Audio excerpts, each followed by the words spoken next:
สาว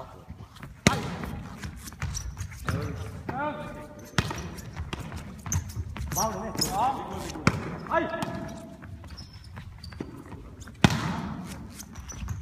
เบาเลยจีลงมันท้องเลยไปย่านกูอ่ะไปไปไปไปไปเจ็บเอานับสองเอา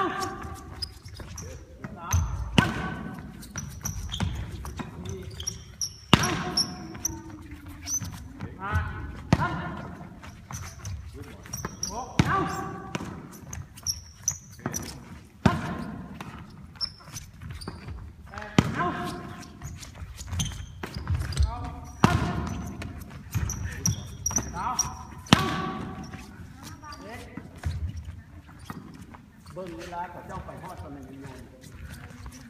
โยนไปไม่เห็นเตือนเขาไปฮอดกี่เลย